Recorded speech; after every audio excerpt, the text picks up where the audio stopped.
Hola, ¿se acuerdan de mí? Vuelve el taller de asuntos públicos, sin llorar y con manzanilla. Nos vemos.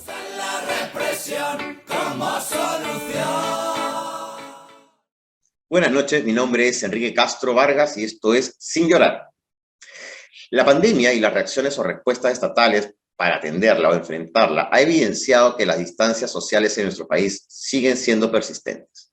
Primero, permitir que los espacios de reunión estén asociados al consumo no solamente es altamente diferenciador, sino que agrede a quien solamente ve cómo acuden a los centros comerciales, a los restaurantes o a los clubes privados, mientras ellos deben transgredir las normas actuales para poder disfrutar con su familia o grupo de algún espacio tal como lo hace quien puede pagar.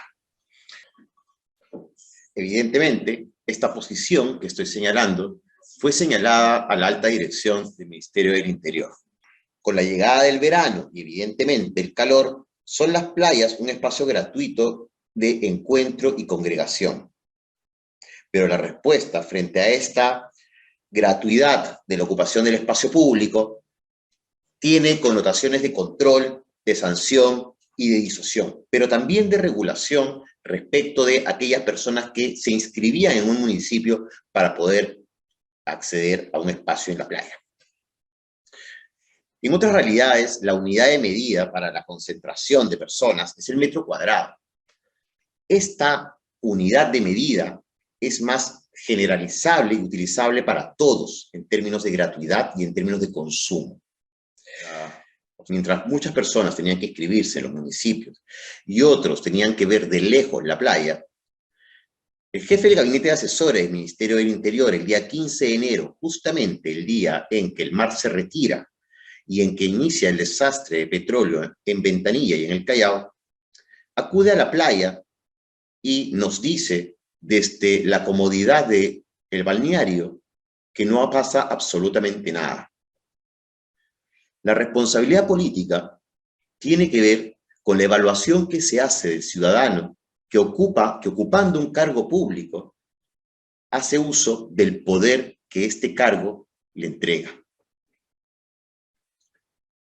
Pero eso no pasa solamente siendo un acto anecdótico, porque la medida que debimos tomar en ese momento tenía que ser, ahí sí, de control y de reacción frente a una actividad natural que estaba ocurriendo en todo el mundo.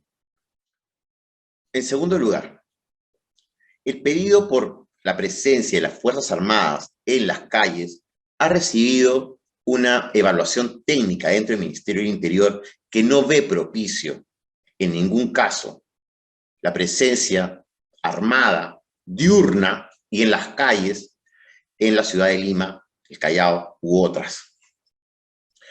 Fue propuesta de la Dirección General de Seguridad Ciudadana el generar una medida de emergencia distinta, que si bien incluye la reducción y limitación de derechos, estos no tenían que ser de manera tradicional, con la presencia armada en las calles, sino más bien una estrategia inteligente que nos llevase a reducir las libertades, seguramente, y libertades individuales y colectivas dentro de determinados territorios, pero que tenía que ver con las comunicaciones, que tiene que ver con las comunicaciones, con hacer un pesquisaje inteligente, racional y con el conocimiento de territorio de la policía para poder incidir en estos espacios.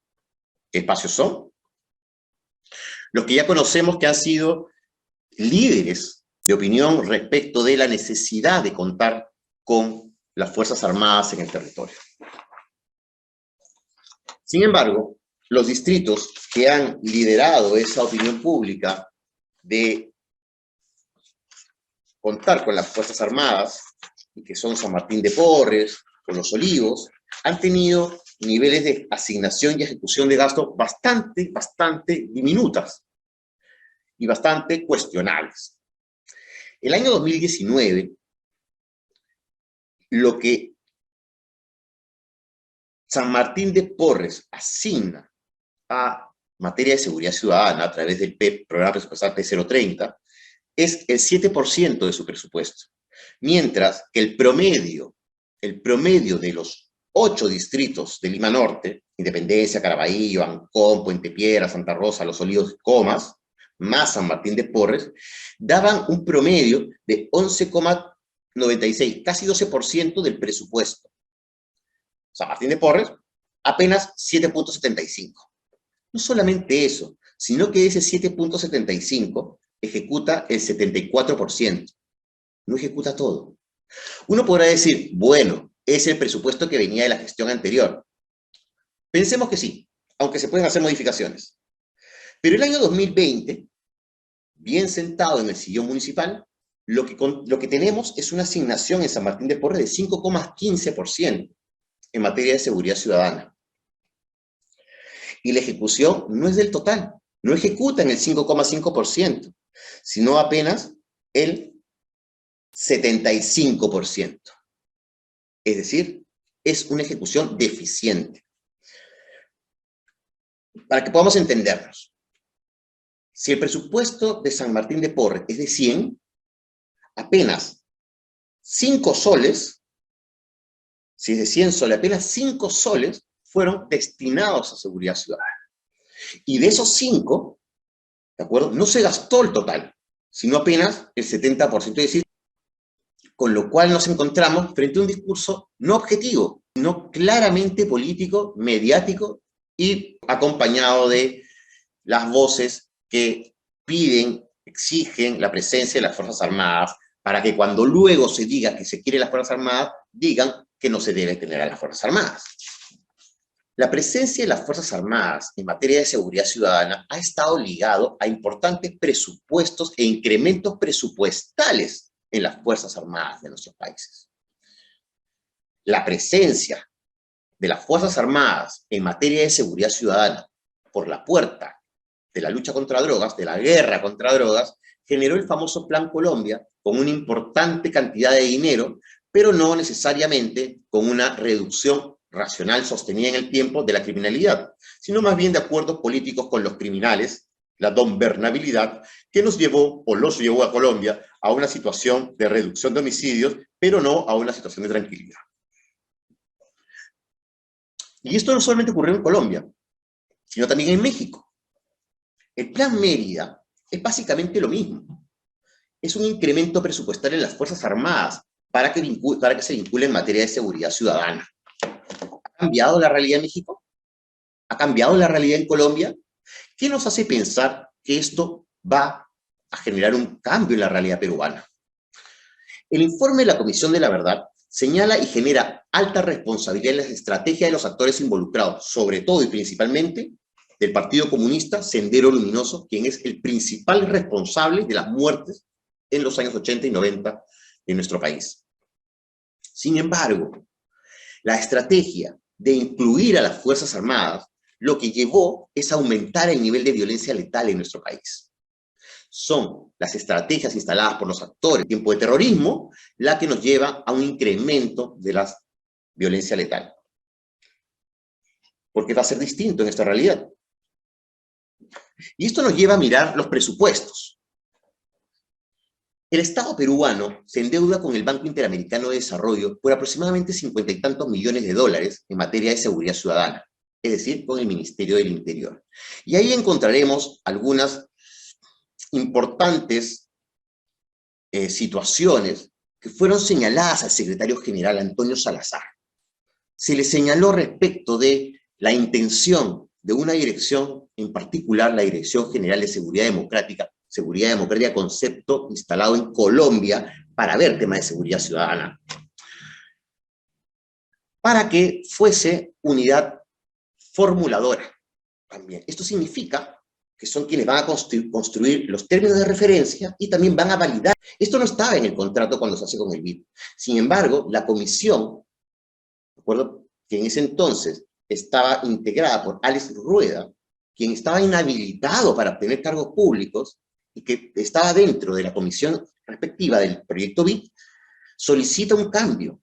Y este cambio hace integrar a esta Dirección General de Seguridad Democrática, añadiendo 2 tareas o actividades que no estaban programadas, que no se saben los costos, que no se saben las características de estas actividades. ¿Cuál es el problema hasta ahí? Pareciera que ninguno. El problema viene, y fue señalado dentro del Ministerio del Interior, el actual director general de Seguridad Democrática solicita ejecutar esa convalidación que se realizó años atrás. Nos toca a la Dirección General de Seguridad Ciudadana, o nos toca a la Dirección General de Seguridad Ciudadana ver la viabilidad de esto. Pero resulta que la persona que solicita la modificación es la actual pareja de la persona que solicita la ejecución.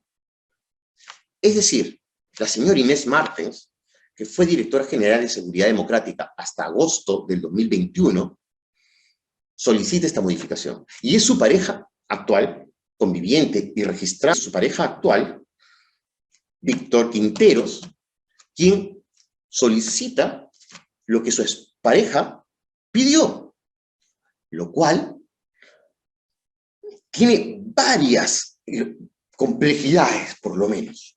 Y lo que hace el funcionario público es advertirlas. Y eso fue lo que hicimos. No solamente eso.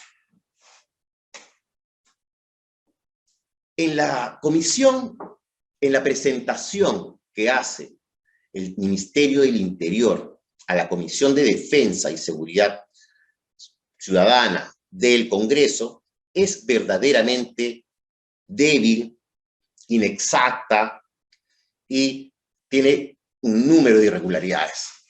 El día 8 de enero, y una semana después, 15 probablemente, cuando Dimitri estaba en la playa, se le hace llegar al viceministro, que en ese entonces, que hasta ahora viene siendo Antonio Salazar, que es el secretario general que le ha puesto licencia al coronel Carrión, al general Carrión, para que no asuma, maneja la presentación. Una presentación realmente vergonzosa y ausente de claridad y verdad, señalando que se van a inaugurar 2 barrios seguros en este año, cuando en realidad se van a inaugurar 10 o más, señalando que estamos a punto de presentar el reglamento de seguridad de Serenazgo, cuando ese reglamento de Serenazgo se ha entregado hace rato para que se prepublique y ustedes, ciudadanos, puedan verlo y opinar. Pero ahí está el reglamento y todavía no se prepublica. El día 28 de diciembre del 21, 2 semanas después de que asumí, convocamos al CONASEC, el Consejo Nacional de Seguridad Ciudadana, que se lleva a cabo en la ciudad de Cajamarca. Ahí presentamos una estrategia corta en seguridad ciudadana, que tiene 3 ejes: fortalecer el nivel institucional, cambiar en prevención y fortalecer el control y la persecución. El ámbito institucional es muy importante, porque existen en nuestra realidad una serie de nudos normativos que facilitan la comisión del delito y hacen difícil el seguimiento, el control y el trabajo operativo y el trabajo de gestión. Este importante eje es la punta de lanza institucional para hacer modificaciones y cambios que modifiquen el escenario del fenómeno delictual hoy día, no en un mes. Porque quien haya comentado, este discurso de que la prevención genera resultados en el largo plazo, es mentira. Si uno interviene una familia que tiene consumo problemático, violencia en edades tempranas y historia criminal, los cambios empiezan hoy. No se dan acá un mes, se empiezan hoy. ¿De acuerdo? Porque se empieza a hacer trazabilidad respecto de esas personas. Se empieza a hacer observación respecto de esas personas. En términos policiales se empieza a hacer óbice. En términos clínicos se empieza a hacer terapias de trazabilidad y seguimiento. Sin embargo, esto no se entiende. Por otro lado, el ámbito de prevención es justamente evaluar todo lo que se ha venido haciendo. Los programas preventivos de la policía, la estrategia barrio seguro, la estrategia vecindario seguro, y establecer un combo importante y reevaluado. Tampoco se entiende. Y el control y persecución no es sacar a la policía a la calle, es mejorar sus sistemas de inteligencia de la policía, es incorporar la información que se tiene de vecindario seguro y de barrio seguro para poder geolocalizar los puntos donde morder y donde atacar en el eje de control y persecución. Pero no se entiende. ¿Qué hacemos? después de la presentación del señor ministro el día jueves, me acerqué a señalarle lo débil de la presentación y la necesidad de fortalecer el conocimiento en materia de seguridad ciudadana, porque se venían 70 preguntas. La respuesta, no del señor ministro, sino del entorno, fue proteger, fue engañar, fue señalar que no se había entregado la información cuando la tenían desde el 8 de enero, y fue desviar el tema hacia el apapachamiento del señor ministro. No necesitamos apapachar a nadie, necesitamos enfrentar el crimen y el delito. Necesitamos atender hoy día los problemas. Me retiré molesto, pero respetuoso. Tanto es así que fui el único que tocó la puerta para entrar y el único que dijo buenas noches para despedirse. Pero no me puedo quedar callado. Y le dije al señor ministro que es necesario ponerse firme con el tema de seguridad ciudadana. Al día siguiente, mandaron emisarios del señor ministro a preguntarme si es que iba a renunciar. Y que además contaba con todo su apoyo para continuar con el trabajo generado. Tanto es así que el día viernes instalamos una mesa de trabajo en el distrito de Lince. Una mesa muy interesante que tiene que ver con el eje institucional, pero también con los otros dos. ¿Por qué? Porque planteamos que la atención a los delitos de homicidio, de extorsión, de feminicidio, de estafa, que estaban incrementando en Lince, y sobre todo con datos por encima del promedio de las mujeres, estaba asociado a la desregulación del trabajo sexual en calle que existe en Lince. Se armó una mesa muy interesante e inédita en el país, me parece. Una mesa que incluye evidentemente el Ministerio del Interior, evidentemente el alcalde de Lince, quien desde acá quien merece el mayor de los respetos y la valentía para poder tomar una decisión de enfrentar de manera distinta el problema. Se incluyó al Viceministerio de la Mujer, al Ministerio de Trabajo, a la Policía Nacional y sus diferentes unidades especializadas, pero también se incluyó a la sociedad civil especializada y a la sociedad civil de las trabajadoras sexuales. Y ese día, terminando la reunión, nosotros salimos contentos porque estamos marcando una pauta distinta. Es a través de la intervención en los generadores de delitos que reducimos las probabilidades de delito. Y acá tenemos un problema grande en el país a partir de los mercados no regulados y la ausencia del Estado para poder regularlos. Así tendremos tala ilegal, minería ilegal, trabajo sexual no regulado, y también un problema de sustancias ilícitas no regulado que genera que los poderes fácticos se apoderen del mercado y que luchen entre ellos. Ahí no hay Indecopi ni poder judicial, ahí hay balas y extorsión. Y eso es lo que queremos combatir. Y no se combate de manera reactiva, se combate de manera inteligente.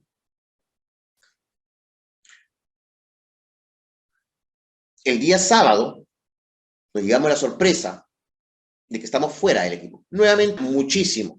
Nos apena muchísimo porque teníamos sobradas intenciones y conocimiento para poder hacer bien las cosas. Y sobre todo, con todos los grupos que hemos mencionado. La realidad peruana no está para ganarla con sonrisas. La realidad peruana está para ganarla con energía y con aliados. No con manzanilla, ni con tecito, ni con manitos en el hombro, ni sonrisitas. El taller de asuntos públicos empieza una manera distinta de trabajar. Empieza a incidir, a fiscalizar y a controlar el trabajo de los gestores públicos a nivel nacional y los gestores públicos en los subniveles, distintos subniveles de gobierno. Y los invitamos. Y como solo no se puede trabajar, los invitamos a ser parte del taller de asuntos públicos en las diferentes regiones del país, en los 1.700 o 1.800 subniveles de gobierno que tenemos. Porque esta realidad y estos problemas estructurales y sus manifestaciones en delitos y violencias no son solamente de Lima y el Callao, son de carácter nacional. Los invitamos a ser parte de una ola de fiscalización, de una ola de transformación en materia de seguridad ciudadana. Porque acá no se transforma con fusiles ni con botas, se transforma con inteligencia. La culpa no la tiene la migración, ni serás tú quien frene la corrupción, nunca producto eres tú, no te rías de mí. Y los obreros son una maldición.